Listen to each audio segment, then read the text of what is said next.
when I look at the different cultures, they always say that at the beginning somehow there was sound. In India you say Brahma Nada, the universe, it's nada, it's sound. And God said light will be, but he said.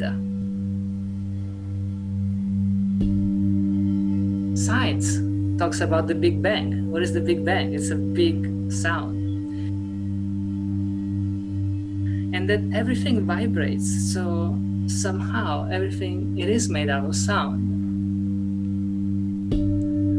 So that's where, again, all of the different, even wisdoms that I've been exposed to, or wisdom schools or teachers, somehow in my mind I was waving them back to the source. And at the source I always found vibration.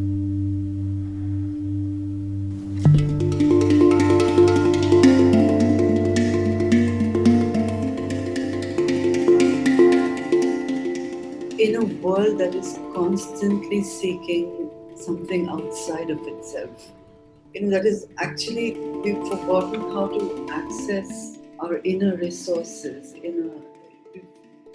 We've lost touch with inner resources. Laura Inserra's music has given me, in this last 5-6 weeks of being cloistered at home, it's been like a gift. It's been like a gift to listen to it, to connect with my inner hum. But it's only now that I actually listen. It's only now when all this noise and chatter that we just love, all that noise, when it calmed down, when it died, when the noise died, is when I heard this beautiful music, which has freed me in a sense. It's given me moments when I wanted to dance. She's given me, when I couldn't fall asleep. She's given me the chance to actually just lay my head down and let those soft instruments calm me. It's been therapeutic. I've loved listening to it, and I've often shared it while listening. I have shared it on my wall as well, and I've seen several times many night owls come and listen.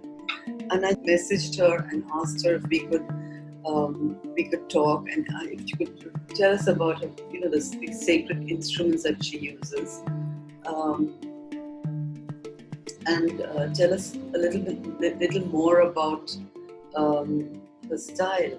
Yeah. So, well, maybe this is one of my oldest. This is like, I was, this guy in Rome made it for me. It's actually from your culture. It's called Udu drum. Oh. And it's onomatopoeic because Udu. And it's, in India also you have it, and there is another, the father of it doesn't have even the hole, it's called gatam. And it's basically ceramic. And when you tap into this hole, you press the air, and the air goes out, and it creates this nice round sound.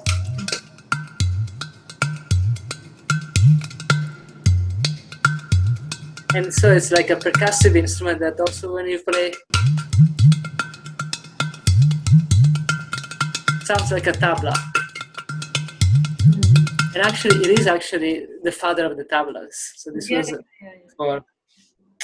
And the reason probably why he showed up right away is because instead, it was one of the inspirations of this other instrument, which is called the hang. And the hang, it's instead a modern instrument. It was made in 2001 in Switzerland. And it has notes. First of all, it's in metal. And there are notes on the top. And I imagine you heard this a lot. And this other side, there is a hole. Yeah. And the hole, actually, you can use it as a udu drum.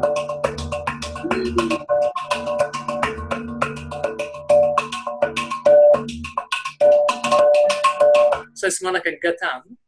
And as you've seen probably in sheltering music, I love to play both sides, where I can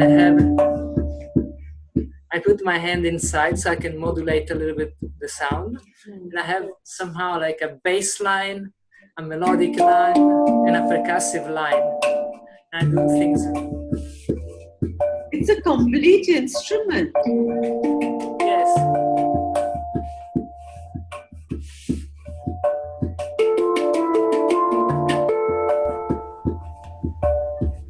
Of course, you will hear it better during the shutter music because I have some microphones. Yeah, this is stunning. Yeah, few people. I mean, I never seen people playing this side way. Either you play this side or this side. But I love, again, now you know me a little bit more. Like, I love just tap everywhere, and this is how I want. Yeah. And then one instrument that is one of the most famous that people always ask me is this beautiful the sound, the water sound.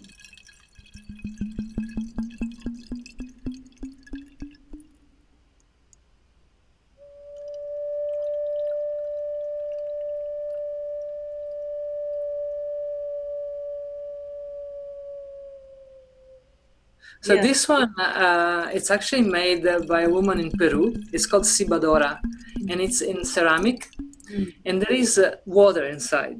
So this is how it works. The water, I collect the water in this vessel, and then thanks to this bridge, the water goes in this other vessel, and there's a little hole on the top. And that sound comes from there. Oh. Yeah, and so the water presses the air which goes out from this little hole that makes this beautiful, very... And here it's sealed. On this side it's sealed. This side is sealed? Here there's a bridge. No, so here? Yeah. Water in here. The water is on this side. Yeah. And then and now this is empty. So when I move the water on this other side, the water push out the air, which comes out from this little hole, which makes this little whistle. Wow. Yeah. And then I move the water back. So you hear the water. And now it goes back. I know I've heard it in your sessions.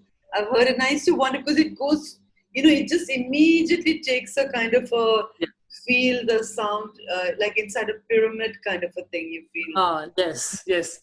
And then with water element, because again, as I said, I always think of elements. So the water element, this also is a beautiful instrument.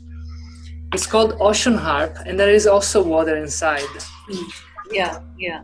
It's almost like in a cave. Yeah. And there are these rods. Is this something that is a modern instrument?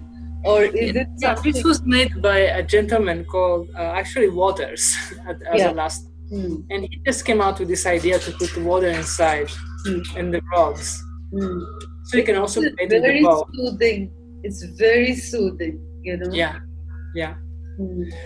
And then speaking still about soothing instruments, this is also a beautiful instrument. Blossom bells. These are made by a gentleman here, one of my favorite human beings with whom I laugh a lot. And there are conical bells. I don't know if you can hear it. Yes.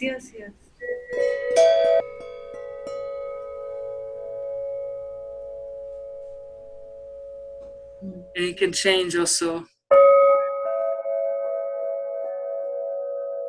Oh my God, it's fascinating.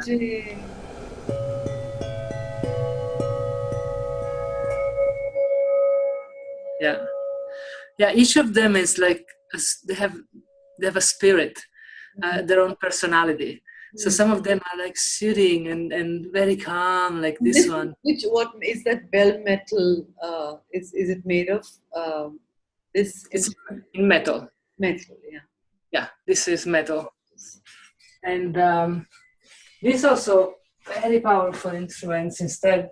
So those are more modern. This instead will go into, this is from the Zapotec tradition. They're made by Nash Tabewa. And these are flutes in clay. they were using it during ceremonies, and at the end of the ceremony they were smashing it to give it back to Mother Earth. So we didn't have a lot of instruments coming from them, and then Nash started to make them. What is amazing is that they have two chambers, where one has a drone, a single note, and the other one has instead holes as a flute. So I can play either the flute only, or to play the flute with the drone.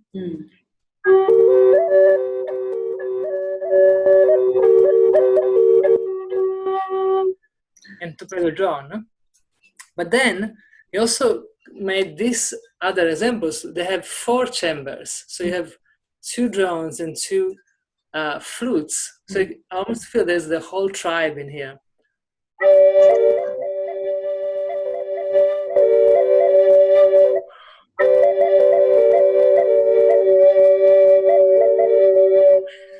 You know, just God. Yeah. It could be so many performers at one time. Yeah, exactly. Beautiful. So these are very, very sacred. And again, each of them, they have their own qualities. They resonate with different parts of our body because they have different, again, I call them like spirits, personalities, whatever you want to say. This is another beautiful replica. It's very low drone with a flute, and then there is the wind you can create from this other hole, and a little bird in this side. So you have the wind,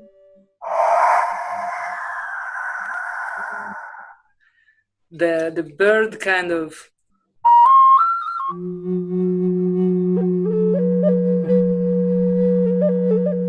and so the low thing for me is almost like so sacred and like a procession, you know.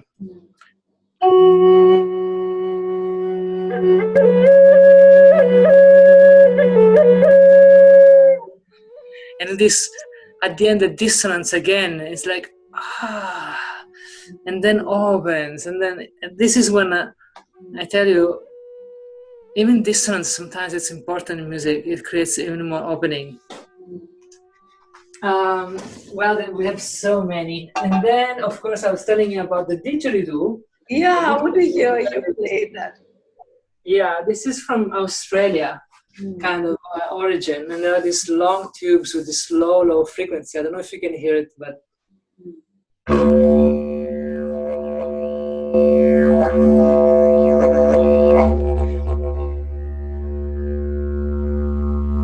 and then there are also instruments that I make, like this one, which is a corrugated tube, which is the harmonic scale.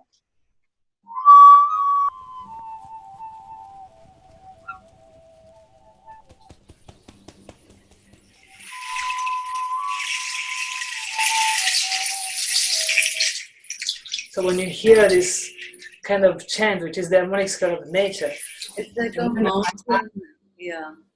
These bundles were I made with different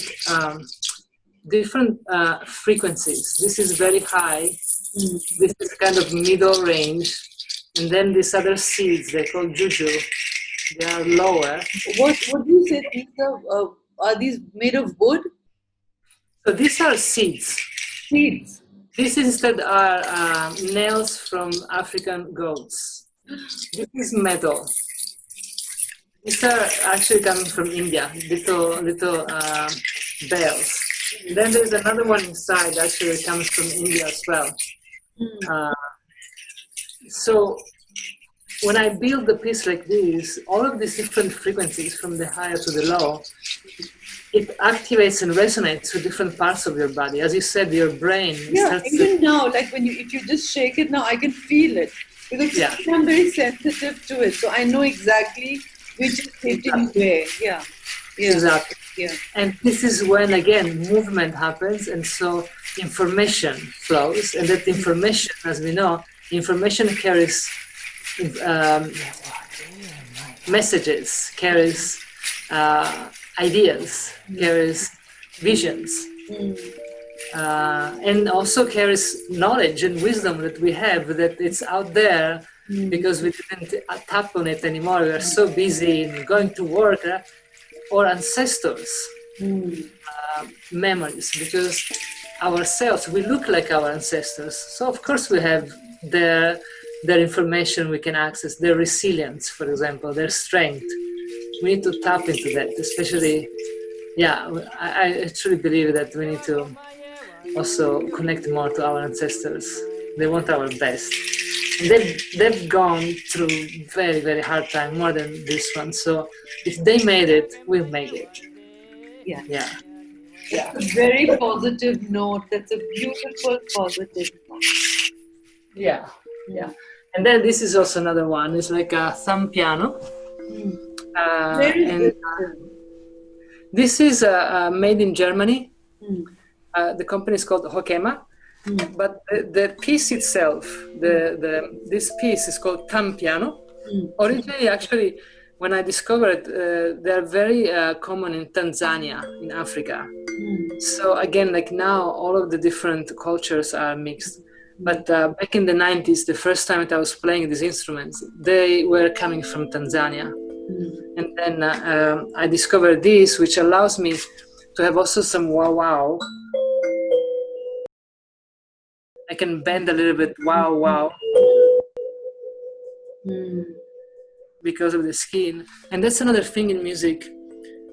I always try to bend the sound, because when the sound is not only straight, is as water, as you said, it reaches and opens more than just like a single note. So that's another important element in this work. The oscillation of the sound, because it allows your cells to oscillate more. And so again, to flow and open and release what is not needed. We have so many, like I don't know how much. I know, we can go on and on. Like this is the shamanic drum that you've seen me playing with. And this I made it myself. And it's a drum that I connect with. This is with the skin. Yeah. And also this, it's, I made half of it. Another part was a friend of mine with the beats. So when I played, I can also have these shakers that, helps the energy to go up. Or the djembe from Africa, which was actually my first instrument that I played when I was 16, and the one with which I discovered and I developed all of my technique.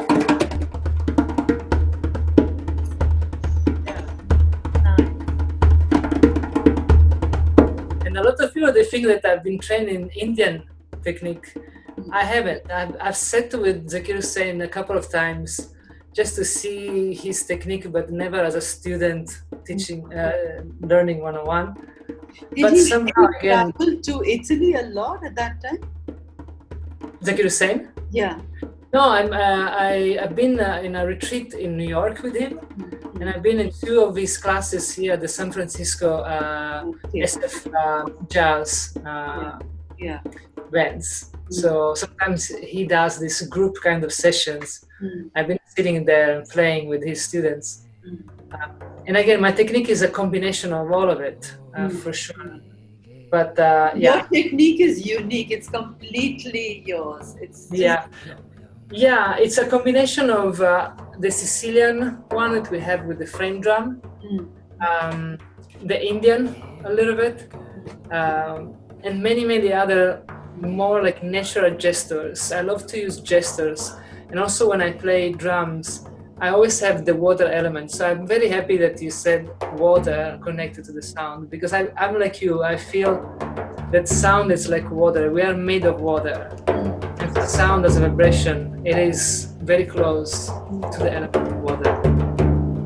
Then there are other elements like the fire. The drum also brings out the fire, or the wind, or with the flutes. Or the earth, with instruments more like the metal or things like that. But for sure, when I play, I have a lot of air and water element. So also people ask me like, what about your hands? I don't have calves, I don't have, hard hands because I always feel this thing of having air and cool down them when I'm playing. And I can play fast with gestures instead than with muscles, you know. So even this technique of playing fast allows me to play fast but without tensions. At this point, it's all muscular memory and just gestures. Like say, hey, bye. So anyway, oh my God, really, I cannot tell you. It's just it's like coming into some treasure cave or something like that. And right now, I'm feeling that I wish I could actually come there and give you a big hug and thank you. Exactly. For that, it's not good enough. Technology is not yet good enough for that. I know that whenever this goes away, this whole thing, and we are all back to, I would love to come and visit you there, Laura. I can't. I would love that. Touch some of these. I mean, I'm sure some you won't let me touch, but some things maybe like, if you're, it's just beautiful. Yeah. So I should let you go now because it must be quite late for you already. And I suggest, Nita, also when you do the journeys with the sheltering music, and sometimes if you feel that you want to use your voice, let your voice out. Just really, like, don't judge it. Just that's how we can connect, how we can touch each other. You know, because if you do that, I'm pretty sure I will receive it. At times, like I've been thinking of you. Those couple of times I've been talking on the phone. I remember one day you told me like, oh, this, when you chant for me, it's like if someone is caressing my head. And when we were kids, our mothers were doing it, and now no one does it for us. So for me, I remember, I think it was the last one or the last before. I was feeling you, and I was like doing that, and I was feeling that while I'm doing that, though, I'm receiving it. Because a lot of times I'm a receiver and a giver. Because I'm thinking that, and so my voice is going there, and I feel, oh, it's so true. So you touched me as well by that little. Thank you. Yeah, because it's really, there's so much that there's so much that we have received from you in this time when we've just been blocked from every side. In fact, I had a nightmare the other night where I thought of myself inside a box.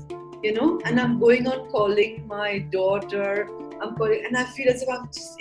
And it's not as if we have a lack of communication, but it's that that whole sense that we are all locked inside these cages right now. Till we are released. And this music is a form of release. It's really because it shows you that the outside world is not the only thing. There is a bigger world you can access inside. So inside of us is infinite. It's infinite. It's so much to explore. Yeah. So I'm glad that keep on making these journeys with you till I can actually come and listen to you sometime in California. Yeah. So a lot of love from all of us here. Oh, thank you so much, Nita. Thank you.